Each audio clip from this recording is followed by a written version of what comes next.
Welcome back to the Puma Podcast, guys. We are wrapping up our Real Love series. We are wrapping it up. I'm Puma. Yeah, and I'm Tory. Yes, you are. We're glad you guys are here today. We are wrapping up love. Love, yeah. Love. 1 Corinthians 13. 1 Corinthians 13. You know, we've gone through all the different descriptions that Paul has in those three verses there in the middle of 1 Corinthians 13. And then, verse 8 begins with, love never fails. Love never fails. Solid. Good choice. It is, yeah. Guaranteed. So W. when all else fails, choose love. So that's where we are today. We, as we kind of finish, we like to just kind of do a recap and go over just really briefly all the different descriptions. We've been talking about God's heart of love as is described here in 1 Corinthians 13. The word is agape, which is others-oriented love. Yeah, sacrificial. And these are all different descriptions or ways that agape raises its head, how agape shows itself, how agape is lived out. And they're all really descriptions of how we see Jesus loving in the New Testament and how we see God actually loving people throughout the Old Testament. Yeah, and I've come to learn even through this series, for myself, a lot of these aspects of love, the words I say really reveal my heart.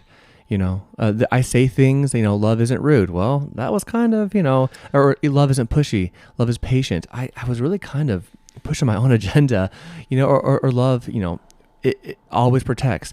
I was protecting me, not you with when I said that. And I realized for me, Tory, a lot of the things that I can apply, a lot of it has to go with not my intentions, but the words I say, so I don't know where you guys are at, but I found this series really helpful, Puma. Yeah, I found it really good. So let's jump in and do a quick little recap, shall we? Yeah, let's highlight the highlights. This is the ESPN highlights of 1 Corinthians 13. Yes, we don't have theme music unless you can put that in. I don't know how that works. Oh, probably not. Okay.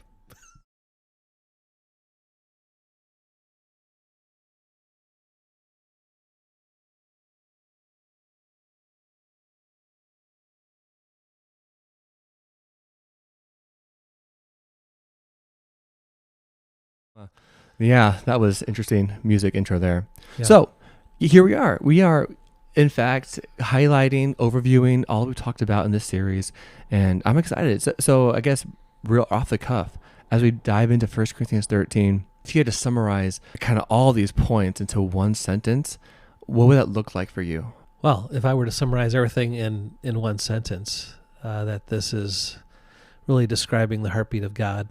And it's something that you and I don't possess in ourselves, that we need to actually stay connected to Jesus and let the love that he has for us flow through us in these ways. So these are all great descriptions, and they're great, they're great things to seek after, to aim for.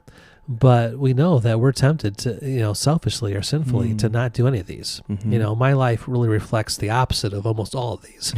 So the encouragement for me and for us is we're just going to recap and just highlight, kind of each one real quickly. But, all of us are tempted, because some of us, maybe we do better at not keeping a record of wrongs, but we're very prideful in that. Yeah. Right? So our temptation, just because I don't struggle maybe specifically with one of these doesn't mean that I'm a loving person. Right. And I think sometimes that's the false idea that, well, because I'm super patient, it doesn't mean that I'm not proud. Yeah, true. And so it's all encompassing. It's not piecemealed out. So this is love. Yeah. Well, I like, even before you dive into that, I like how you said, this is what God is for us. Jesus is patient. Jesus is kind. Jesus is not self-seeking.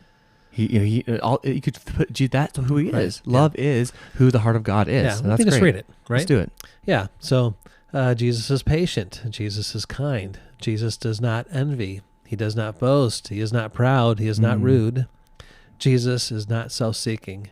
Yeah. Wow. That's a huge. Yeah. Because one person who could be right, legitimately perfect, the one who deserves.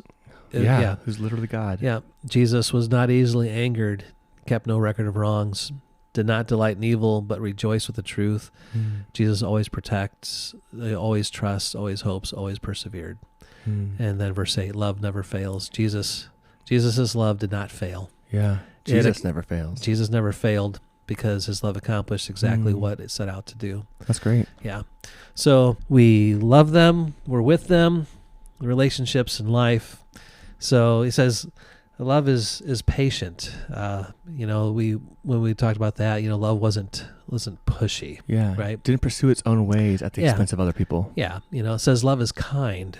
I show kindness. It's not just I'm a kind person, but it's showing kind when someone was not kind to me. Mm-hmm. The idea behind that is, when someone has wronged me, I still am going to be kind, not get even with them. Yeah. See, it doesn't, real love overcomes evil with good. Right. See, the world says it's about being nice. No, it's about showing kindness to those who aren't kind back. Yeah. Yeah. Yeah. It says love does not envy, is not envious there. So what was sort of the big idea behind that? Yeah. Well, first, love is content with what God's given, but love does not, to define envy, right? That love sees what other people have and is happy for them, rejoices with them rather than covetousness. Yeah. And it's not jealous, right? Yeah. I'm not jealous of what someone has. You got that for Christmas. I didn't get that for Christmas. Yeah. Yeah. It's happy for other people. It sees what God's given them and is happy for them, not complaining. Yeah. Love does not boast. A huge statement, because I don't think boasting is always verbal. But oftentimes boasting, let me just highlight my rewards I have on this plaque that I happen to have. And, I'll take a be real, but in the background, you can see my, plaque on the wall or whatever, right? Right. Boasting is highlighting what you've accomplished and letting people know about it. Yeah. With all these expressions of agape love, it's always others centered. Mm-hmm. When I boast, I want the eyes on me instead of where are my eyes focused on the concern or what's beneficial for you. So it's very self-focused, which kind of leads into the next one where it says love is not proud. Right. Yeah. And this is more of the heart condition. Even if I don't necessarily go out and, let me share with you all things I have, I got, I won, I achieved. It's even, I wish I was a center. Yeah. It's more of a hidden behind the scenes, but a heart of pride really is self-focused, whether it's expressed or not. It's a desire. It's having this, inflated view of myself. Mm-hmm. It's, to view myself, not to view others. Right. Mm-hmm. It's fine to take pride in things, right. To boast, but it desires the spotlight at the expense of others. Love is not rude. Mm-hmm. Yeah. Rudeness. Yeah. For me, it's a word thing in terms of expressed, but it is a lack of concern or care for others. Yeah. Really a concern for myself at the expense of others. Yeah. Around the dinner table, we're all sitting there before we even say grace, say a prayer. Someone just reaches across my plate and grabs something on the other side. They're being rude, right? Yeah. Part of the description there was, people have bad manners, right? We just are not considerate of the people around us. Yeah. Right. I'm very, not thinking about others. Right. Being a rude person. Yeah. Yeah. So. Well, and I mean, like the other, some other translations, love, it does not dishonor others. This idea of I'm going to put you first, and to honor someone, to not be rude. There in verse 5, like, I don't want to dishonor you. So what does it look like to honor someone? And I think we all would know what that looked like if your favorite celebrity or, I don't know, the president, whoever, someone of honor walked in, you would treat them with that respect. And we don't do that. And that it's rude to not do that for others, which is so interesting. So love does not dishonor others. Yeah. And again, then leads into love is not self-seeking. And so many of these first descriptions are all self-focused, right? Yeah.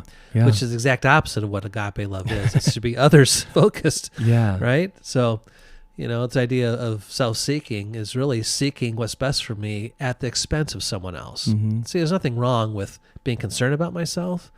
It's unloving when I'm concerned about myself at your expense, right? That's the self-seeking. That's where it becomes a sinful, non-loving. Yeah. And it keeps no records of wrongs.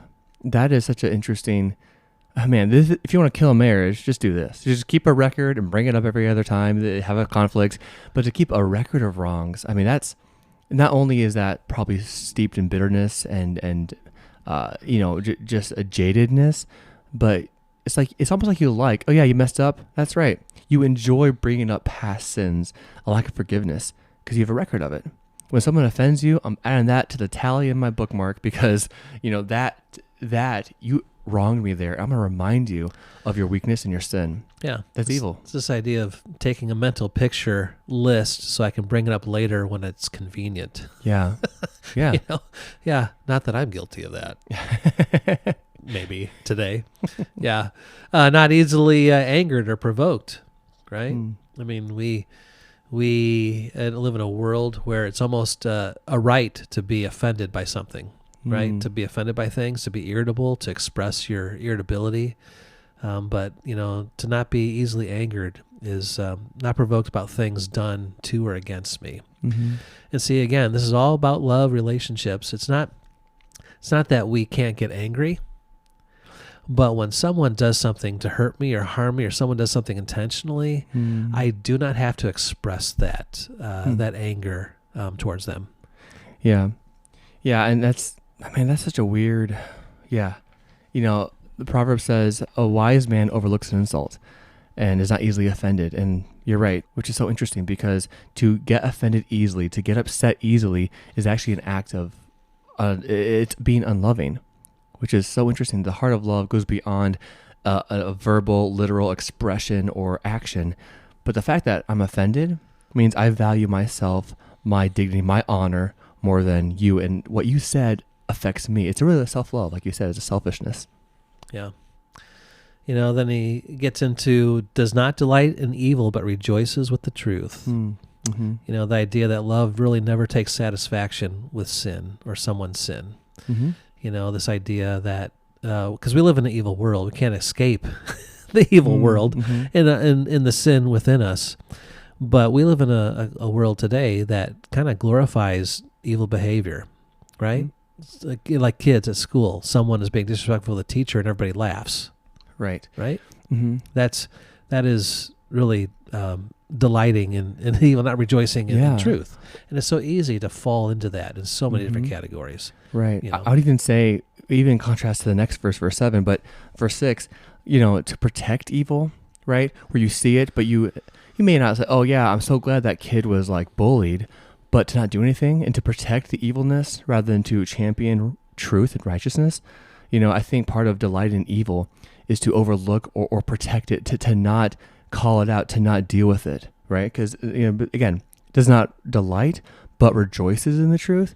Do we champion and value truth, right? I mean, do we protect and guard that which is true, or do we protect and rejoice in that which is not true, which is evil? Mm-hmm. Which gets into the stego way, which love always protects. Yes, yeah. Love the stego way. Yeah, and it's not just physical protection. To really love, real love, God's love, it's relational. Stego is a relational word. I love you the stego way. I will protect you physically, but I'm going to protect you if someone's slandering you. I'm going to protect you if someone is misusing or casting shade on your character, because I protect you. If someone is back talking or saying evil things about my wife, you bet I'm going to protect. And I'm not maybe going to smack him in the face, but I will protect because love protects. And I want to protect the honor of my wife because I love her. Because we tend to protect ourselves at the expense of other people instead of protect other people at the expense of ourselves. Mm-hmm. And see, this is kind of love that is other-oriented. It's an other-oriented love. So love always protects, which leads into love always trusts. And, these last few kind of get into a little more nuanced. Love always trusts. And it's not so much that, this person is a thief, so I'm going to let them hold my wallet. That's not the kind of trust. But we live in a world that says, I'm going to assume the worst in you when I meet you. Mm-hmm. Instead of trust what you say until proven wrong, I'm going to assume that you're wrong until proven right. Mm-hmm. And so this is the idea that love always trusts. Yeah, giving the benefit of the doubt. Give someone the benefit of the doubt, right? To lead with that, not with the opposite of what our culture is. Which leads into the next one, love always hopes, right? So sometimes relationships, that trust is broken, right? Mm-hmm. Sometimes it is broken and you're thinking, oh no, we're done, right? This is done. And, this Loving always hopes. There's a, because of Jesus, because of the gospel, because the love that we have is not self-generated. It's the love that God has for us. It is that there is hope in this relationship, that this failure isn't final. Yeah. It's the kind of love that God has for us. God did not let our sin be final. The kind of, if you could say that God had hope or this expectation that it is eventually going to work out because God is going to work it out. Yeah, it's a hope that no matter what brokenness or hurt or circumstance you are in, probably relationally, that God is bigger than what we suffer. Right. And we have a higher hope that goes beyond our temporary earthly hurt or harm. Right. In the church, those of us that are in Christ related to each other, doesn't mean that we always get along. Right. And just because we don't get along, it doesn't mean that when there's a fracture in the relationship, that this relationship is final. That I love always hopes, and trusts, that God is going to fix this and work it out. Yeah. We have a hope that goes beyond our circumstances, and God wastes nothing. Right. We have put our hope in Him that God can redeem. Yep. Which leads then to the last one. Love always perseveres or always endures. We talked about last time. Yeah. And with this one, Tory, what's the big idea? Yeah, love doesn't quit. Love chooses to persevere in the relationships that God has brought into their life. Love chooses to love them where they're at and not force a relationship, but chooses to persevere and take the hit. Yeah, to hold the line. Yeah. When everything seems to be crumbling. Yeah. And the hope behind that too, obviously this verse 7, but even going back to Galatians 6:9, right? That do not grow weary in doing good, because doing good is wearisome. It's hard. It takes perseverance. And the fruit of that God, we will reap a harvest if we don't give up. And there's an eternal blessing here too, that we don't see what God is doing in the background. Maybe we persevere for 20 years with a neighbor that hates us, a church member who's just disgruntled, and who knows that God is doing something behind the scenes because love doesn't give up. Yeah. Love perseveres. Yeah. So this is love. This is the description that really in the midst of 1 Corinthians of all books that this would be located in. Yeah.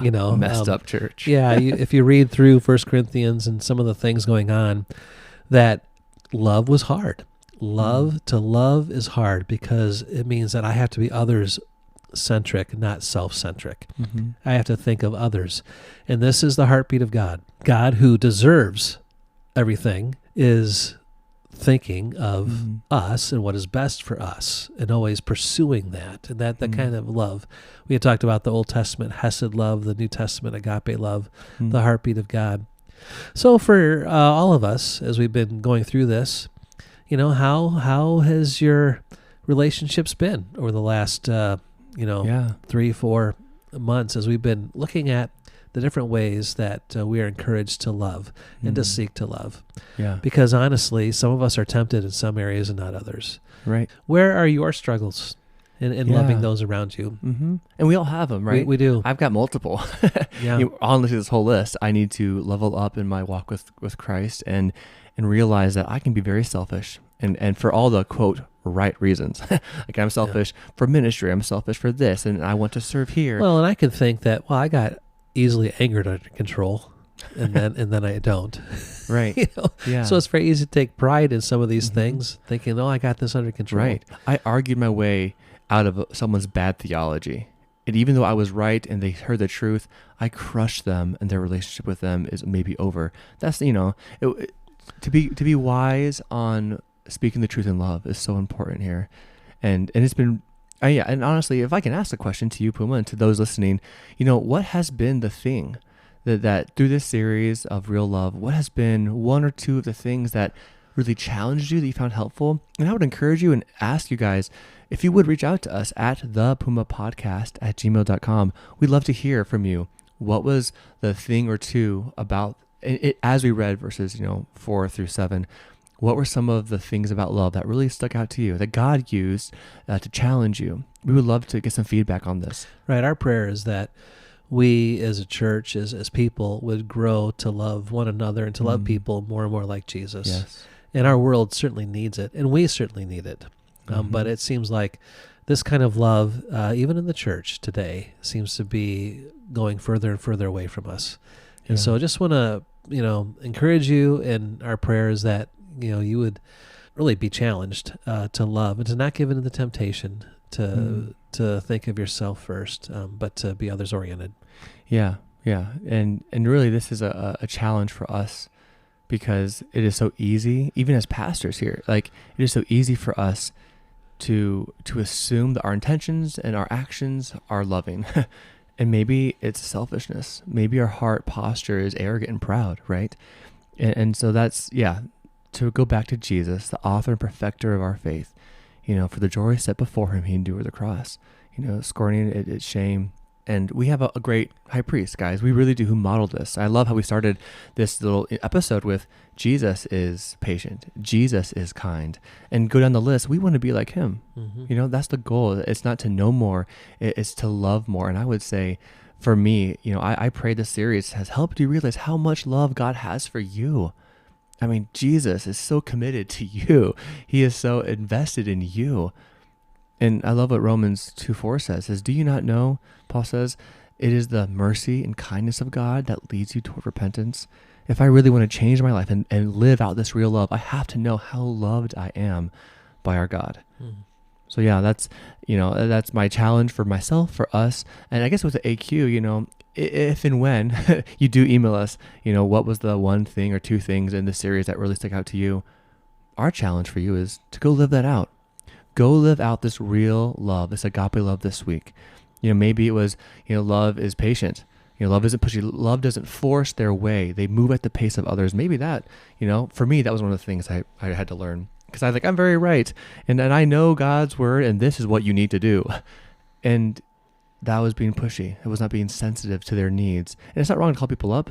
It is wrong to push them to a place where they can't handle it. And I push my, quote, right way on them, rather than love them where they're at. And so, whatever the thing was in the series, how can you live that out in your relationships? That's good. Well, thank you for joining us. Thank you for persevering and sticking to the end here again. Thank you for your love and encouragement for us. We really appreciate it. Yeah, truly. 2025 is going to be a great year, and not even for this podcast or not even for us, but I'm prayerful and hopeful that God is still building this church. And God has never once, like you always say, Puma, God has never lost a generation. And he won't start with this one. Yep. Cool. Well, guys, we'll see you here on Fridays at 10:10. Start a new series, which I'm really excited for. It has to do, do you want to spill the beans, Puma?